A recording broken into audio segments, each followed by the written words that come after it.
Hello, welcome to the Noble Wolf podcast. This is me, Alva, and I'm here again with Michael. Thank you for listening.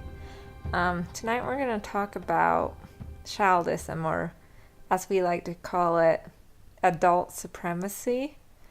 And basically we think this is a very real thing, so it's worth discussing, and hopefully you'll have some input on it or be enlightened a little bit.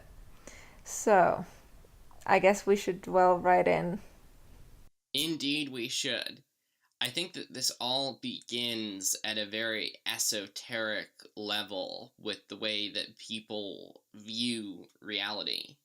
So, Christ once said, essentially, that you had to become like a child in order to enter the kingdom of heaven, and if you understand the way that he actually meant it, it was in an esoteric set of teachings, which basically meant that in order to know a certain type of joy that was the essence of human being, you would have to become childlike. And people throughout history, especially in Abrahamic traditions, of which Christianity actually isn't at its root, although I'm not personally a Christian, in Abrahamic traditions and in other areas of life, the idea of being childlike or of having that quality of sort of innocence and spontaneity and nobility about you has been sort of condemned and cast down as something that should be obliterated or subjugated, and this enters the world in the form of a disconnect from the spiritual reality. So people will say that this is immature, that's immature, you need to grow up, and most people don't know what that means. Basically what it means is that you need to submit to the dominator culture and the fabricated rules that it has invented from whole cloth and placed before you. So I believe that the most important place to start when thinking about this is esoterically. If you think about it like this, what is a child? A child is someone who has not yet been programmed by this machine reality that we live in, by this culture, and somebody who's immature is somebody who has grown older but still refused to be programmed, and this means that they still have access to realms of thought. Even if you're an atheist, you can see this, realms of thought that are more genuine. So a lot of people think, though, that immaturity means not taking responsibility or being a jerk or a slob or something like that, but it isn't true. It's kind of like how democracy is associated with everything good, but it has nothing to do with anything that's good. Being immature is associated with everything bad, but at the heart of it, it just means somebody doesn't conform to this system. Like they believe things, or they have ideas or hopes that don't fit into the matrix that's been created by these cultural overlords beneath which we are meant to bow our heads. So it's important to make that distinction. It doesn't mean that if somebody, is sitting around drinking beer and achieving nothing all their life, that they're getting closer to the spiritual world. But what it does mean is that somebody who has no respect for authority, for example, somebody who has ideas that might be viewed as crazy or inappropriate to culture, will oftentimes have contact with these sort of ascended realms of consciousness. Again, it's also important to point out that even if you are an atheist, you can believe in ascended realms of consciousness. Basically, what you'd be looking at is sort of like a perfected or ideal man, essentially somebody who wasn't corrupted by culture and irrationality. That's the way the Ayn Rand people might possibly see the whole thing. So, what is your take on the whole topic, Alva? Oh, I think the way you describe it is very interesting, and I think a lot of it has been ingrained in our society for such a long time that we don't even notice it. It's just how it is, right? And I think it stems from the fact that, people want to control other people, and one of the best ways to do that is by shutting them off from trusting themselves and instead programming them with their own ideas and culture and kind of this matrix we live in today. And when is it the best to really start programming someone? That's when they're a child. A child is dependent on the adults. So that's where you have this great opportunity to put in this like societal virus or cultural indoctrination into their heads. And I think that's why it's going on, I suppose you could say. We set up this false system where we have this arbitrary thing like being a few years older or voting or something, and somehow think that that gives somebody power. It only gives them an illusion of power, and the power's all fake and derived from what other people believe instead of from genuine power itself. So this is one of those things that has to be looked at almost an ontological level. We have to see what is it that gives somebody the right to do something. What is it that gives somebody the ability to say that this will be inflicted over someone else's will. Their will, for example, will be inflicted over someone else's will. And as far as I can see it, nothing about age has anything to do with that. If anything, after you get older, there's more chance for you to be corrupted and indoctrinated. The best thing would really be to keep a childlike outlook on the world while becoming more and more and more powerful so that you can dominate people who are a bother or threat to you. But you would never want to basically take on this enormous weight of cultural programming and bias that comes with the idea of growing up. And even if you do take on that enormous weight and bear it, it doesn't give you any power for real. It doesn't give you any real authority. It just gives you this fake illusion.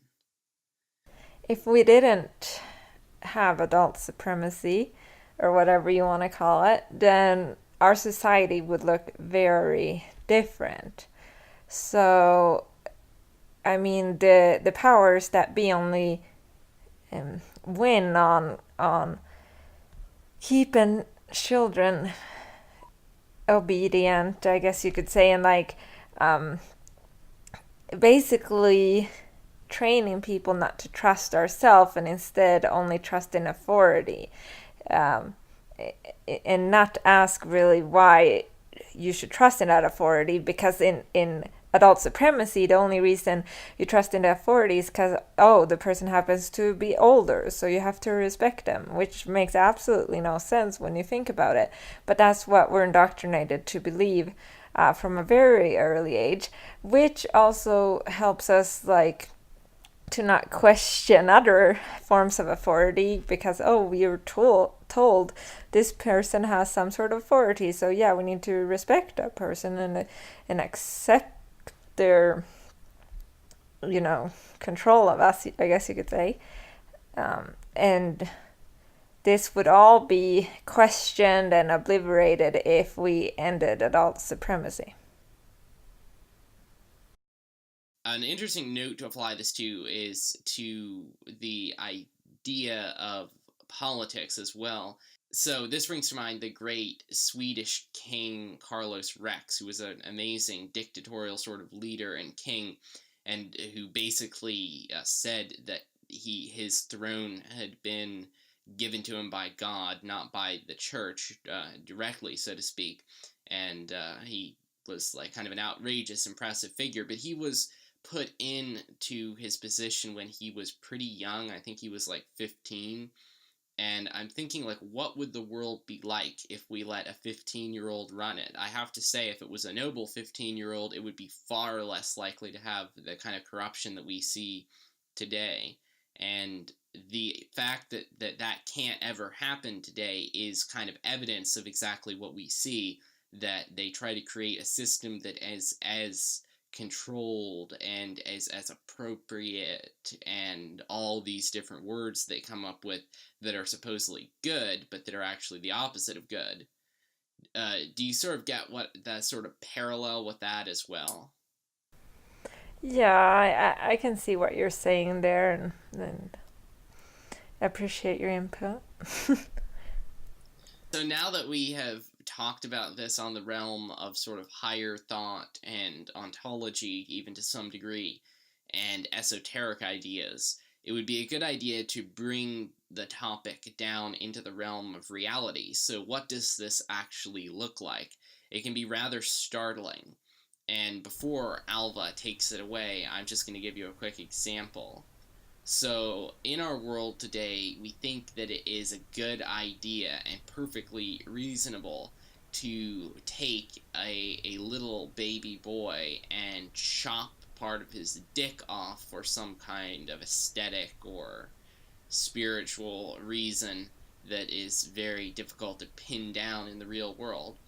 And the reason that people think that they have that choice is they believe that they own their children, and so their child's body is just sort of a piece of property. But if anything, children own their parents because their parents decided to create them, and thus they're responsible for them, not unless their parents are literally a deity, which I don't think very many people would argue for. Nobody can say that children owe their parents anything, but parents owe their children absolutely everything. So this is an incredibly evil sort of thing. Like, can you imagine if I were to walk up to somebody and like chop part of their dick off and say that I could do it? Even if I became like some kind of world leader, that would be so wrong. Even if I could get away with it, it would be so wrong. And nothing about being an adult, so-called, makes it any better as an idea. So why don't you get into the topic of examples of this in the tangible world of experience? Yeah, I agree with you. It's absolutely disgusting that this genital mutilation is accepted as like a normal part of modern Western American society. It's sickening when you think about it. And I think even me, it took a while to wake up to it. But yeah, that's just one example. Oh, there's so many examples we can give. Just the fact that people say, "Oh, you're acting so childish," like as if being a child is a bad thing, you know? And other examples can be when you, I guess, force your children to kiss their grandma goodbye, or their disgusting looking uncle, you know, like without the children wanting to, and just making it do it to please the adults. Like children don't own their own body and they just have to be there to please the adults or become little mini versions of their mom and dad, or mom and mom, or whatever it is these days. Um, or you know, you basically see a lot of people having children as kind of almost like accessories, and they're just happy when they go back to school and they don't have to see them all day, or they don't actually have to put any effort in being like a guide or like a good influence in their life. They just, as long as they can control them, that will make people happy, you know. And this sounds like maybe a bit harsh. I do think most people love their children and, you know, want their children to be happy. I think this is just kind of ingrained in our society to such an extent that people don't even notice what they're doing. Like people laugh about spanking their kid like it's like the most normal thing in the world. Oh, my kid ate a hot dog when I didn't want him to, so I gave him a spanking or something, you know. And people don't even blink or think twice about it. When you think about it, if you were to spank like your friend because they had a drink from the fridge you didn't want them to have, people would think that was really fucked up, you know? Oh, yes. But when it comes to children, it's totally okay.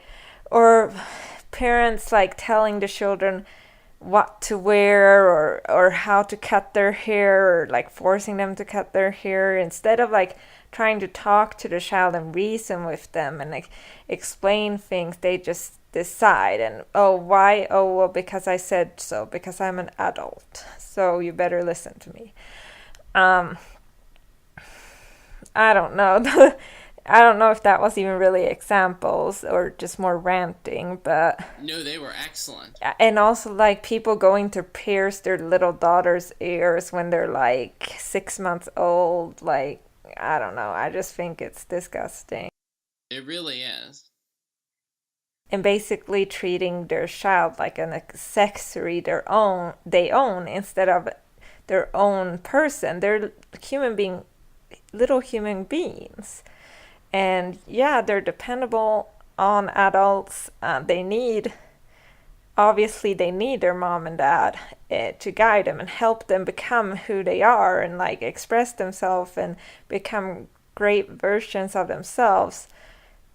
But they're not owned by us. They're not our slaves or subordinates or anything. They're their own people, and that's so important to remember if we want to improve the world we live in. I definitely agree. And a note on spanking, there are two things to cover. For one thing, it is a form of Pavlovian conditioning. And the second thing to think about it is that for all the people who do it, you know in your heart that someday somebody's going to come to power who will do that to you, who will treat you like that, and you really will be very unhappy when that comes to pass, so to speak.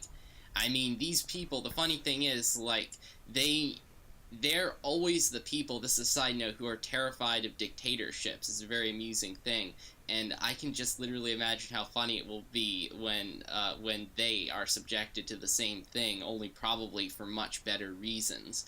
It really is a despicable thing, though, because I could go and punch someone and I would get arrested for it, very likely, and rightfully so, but at least I wouldn't punch somebody in a wheelchair or somebody who was disabled, and hitting a little child is just the same as hitting somebody who is totally unable to really defend themselves. And it really people should simply be locked up forever for doing it, like a one strike policy, basically. And this is what we don't realize. I Like, agree, but I also think in this society you should be given some sort of opportunity to like be deprogrammed first. that is true. The re-education camp should come first, like, obviously.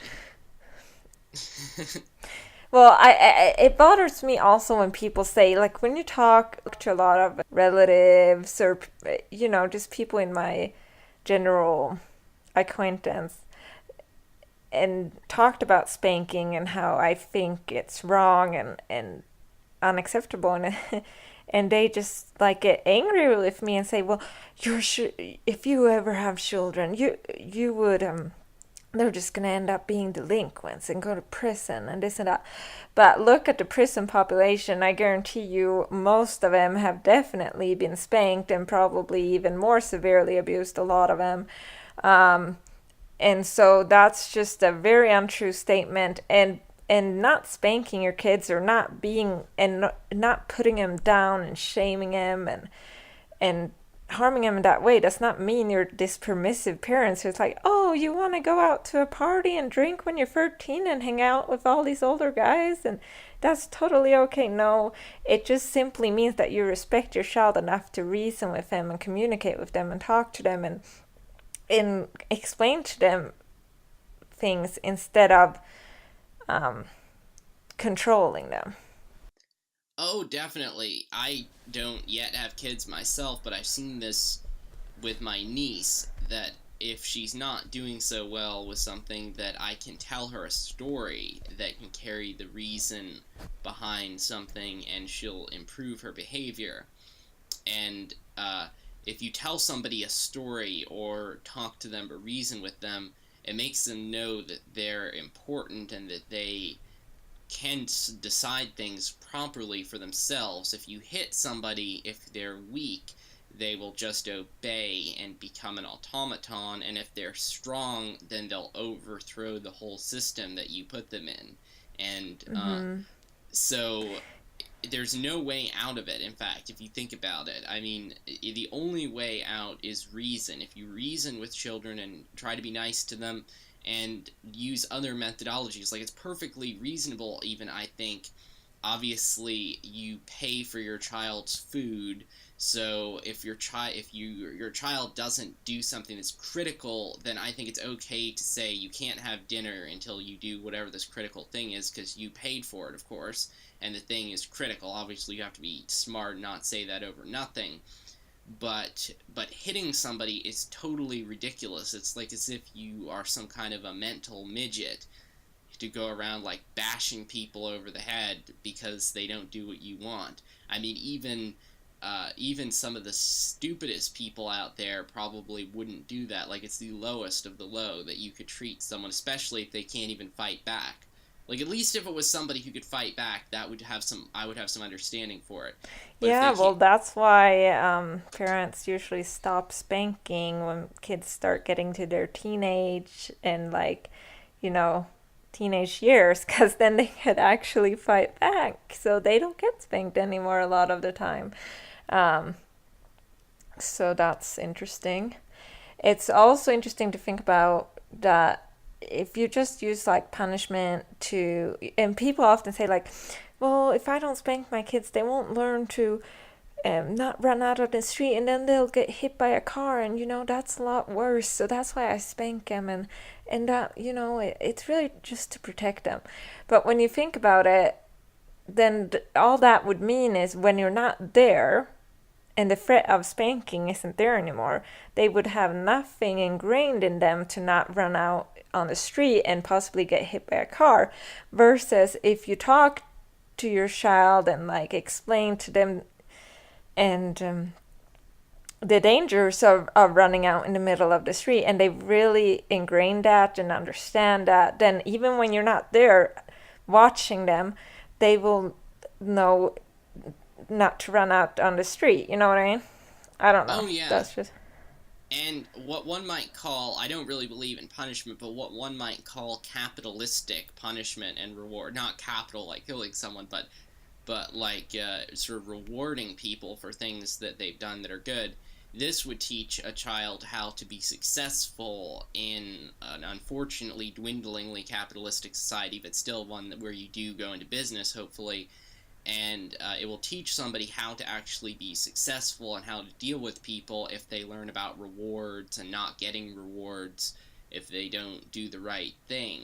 Whereas if you hit somebody, what will that teach them? It won't teach them how to reason or how to make a deal with anyone. It will teach them just not to have anything to do with it if there's ever a circumstance where someone isn't doing something that they like. Like, imagine if somebody's trying to make a transaction and it's not going well. If they have only been hit, and often so, I think it really will probably short circuit them, and they'll often, unless they're a very clever, powerful person, they will think like, what do I do if this person doesn't do what I want? Like, I don't have any strategy to deal with them.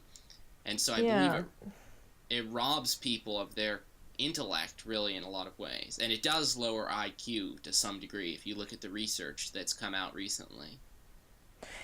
Yeah, and I think it's like if you think about a lot of times people will hit their kids for, or maybe not hit them, but well, that happens too, but maybe laugh at them or not care when kids like are really upset or sad or, well, just hurt or like really they don't know how to express or explain what they're feeling, so maybe they're screaming and crying, and the adults like hit them or just yell at them or laugh at them or lock them in their room. And that's just like really sad when you think about it. Like um, instead of trying to go to the core and understanding and showing empathy and trying to help the child like learn about its own, his or her own emotions and how to handle them and how to work through your issues, I guess you could say. Instead, you're being punished for it. Well, another interesting point to come to is the fact that if you do act this way about children, if you do treat them like this, the kind of world that you're going to end up with is this kind of world where there is all this irrationality and violence and things don't work very well.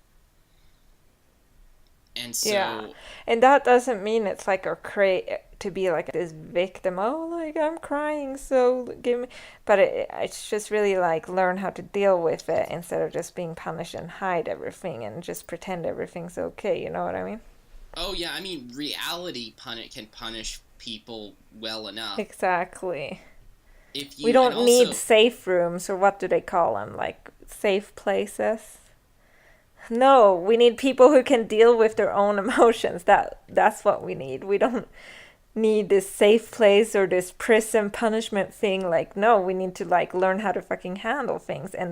And we see today it's either or. It's like this permissive parenting that leads to this safe place social justice warriors people, and it's this like extreme punishment parenting that often can lead to, people getting into crime and being very violent. So we need to find like, okay, we're doing a lot of shit wrong. Like, how can we, do this right? And I think the main place to start is to start treating children like human oh beings. yes, and also as a sort of side note, I think that the left also deserves an attack on this to some degree, because child abuse is a lot more common in single parent households, and the left has tried to glorify that whole thing.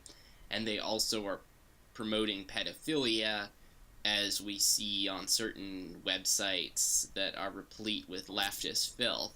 And so it's not just the right, it's not just the biblical so-called Bible pounders and people who hit their kids. It's also, there's a more subtle error of or attitude of disrespect, and at the same time infantilization of people, like treating them as if they never had even developed at all and gotten any more powerful, while also facilitating terrible situations for children that are abusive in various different ways. So the attack on the way that children ought to be treated, it has come both from the right and the left, from the outside. And of course, the way to get around it is to transcend left and right and throw out all that nonsense and go with the truth. Definitely.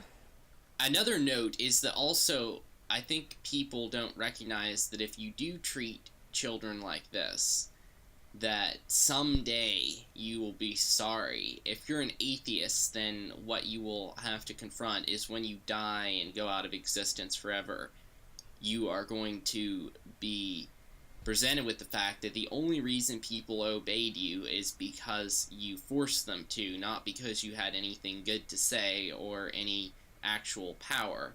And that's the opposite of what I should think any self-respecting atheist would want to think. On the other side of things, if you are some kind of theist, then I can pretty much guarantee you that God will basically destroy you and make you suffer for an infinitely, not really infinite, but for basically practically infinite amount of time if you abuse people who are vastly weaker than you without any good justification whatsoever. And so either way that you look at it, you are going to be very sorry one day for abusing the power that you have over people if you do treat them this way. And that's the reason that we have to transcend all this stuff and elevate children to the status where they deserve to be. And this is something real. It's not like racism and homophobia and all this stuff. It's like really, really real. Like, most children are subjected to these things in the Western world to some degree. And it's something that really ought to improve. We ought to treat children like little so-called adults. Really, we ought to treat adults like children. We ought to forget about this programming system that we've created and realize that if people, for example, if they don't want to sit in a classroom listening to a bunch of crap all the time that doesn't mean anything, it's not because they're defective, it's because the system is defective. If they don't want to do what their parents say, then their parents aren't, as far as children, then their parents aren't eloquent enough or don't say the right things. the responsibility is all on the men and women of today. It's not on children. And people of today who aren't children and who aren't immature in the way that I mentioned before need to simply submit themselves to this fact and subjugate themselves to it and basically try to serve the uplift of humanity as best as they can. So, in closing out this podcast, I was wondering, Alva, what do you think are some ways that people can try to submit to this fact and accept it and implement it? Obviously, this part isn't taken so much from experience as it is from ideas, but nevertheless, there probably are ways we can think of to help people bring this into realization. What do you have to say, Alva? Well, I'm in no way an expert on this. Obviously, I don't have children yet. I haven't even started reading that many books or listened to that many ideas upon ways you can raise children in a peaceful, respectful, and awesome way. But one way, I guess, is try to just remind yourself that this child has a voice, and you can ask the child what it desires, what it wants, and it sounds so bad, but you know what I mean.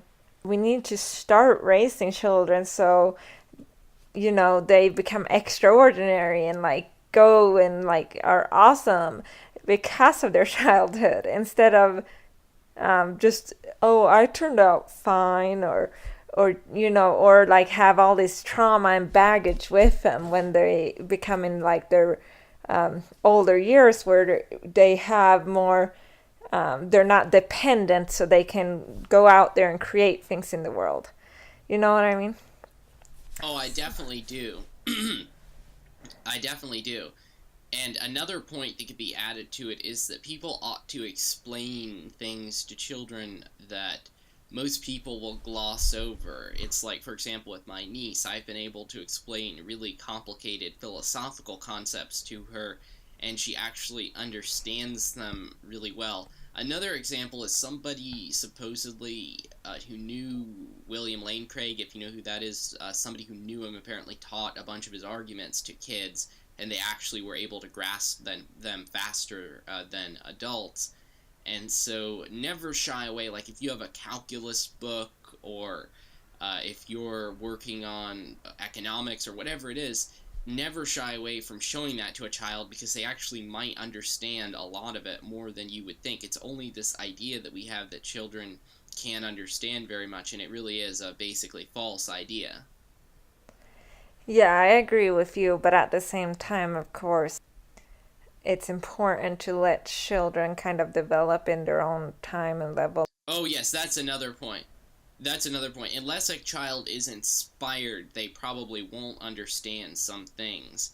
But a lot of people I've seen, if a child takes an interest in something, they just sort of cut them off if it's supposedly difficult, and don't even give the time to show it to them. And this is a really huge mistake, I think, because it robs the world of a lot of geniuses. Oh, definitely. I think there's so many people probably out there today. Obviously, I can't prove it, but I think it's a pretty, it's a guess that I would bet on. I think there's a lot of people out there today that could have been really brilliant and made this world a better place if they wouldn't have been shut down a lot of times as children, when they had ideas, when they had interests in something, when they showed their teacher some cool project they were doing or something. You know what I mean? That just shut down and kind of killed their spirit of enthusiasm, and kind of just made them not trust themselves or believe in themselves anymore. Oh, definitely. And the education system and the terrible teachers we have, that the liberals won't admit are crap, is another huge problem for children. A note, I should say, is because of the value of children, the teachers should literally be doctorates. They should have PhDs in specific subjects, and be experts working in the field, who get to take like a year off or whatever to tutor a set of children, not what we have today. And this shows the quality of teachers that we have, also shows the level of adult supremacy, because if you spend all those years in school, you expect to damn well learn something, and most people definitely do not. Like, or they learn what you could learn in like a year as far as useful information, like a little bit of arithmetic, a little bit of reading, a little bit of writing, a little bit of this and that.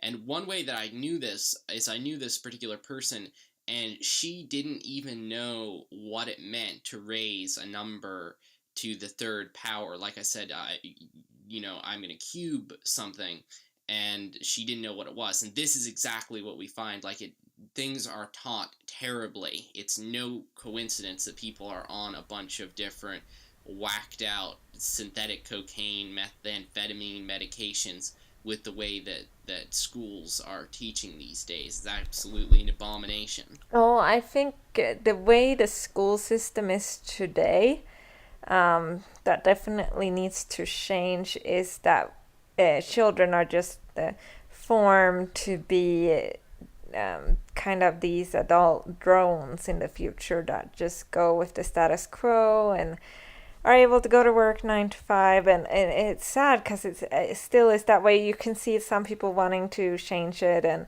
this and that, but I think as a majority of society we still kind of accept this idea and think it's like a good thing that the children sit in this boring school all day every day. It's like a freaking prison when you think about it, and and hopefully that will change. And but it could also get worse. We'll see. We see already that some people are starting to try to make like homeschooling illegal, or even private schools people are arguing against, and we just don't have any freedom of choice as individuals or parents or children anymore. We just have to fit into this state's idea of how society should be, I suppose.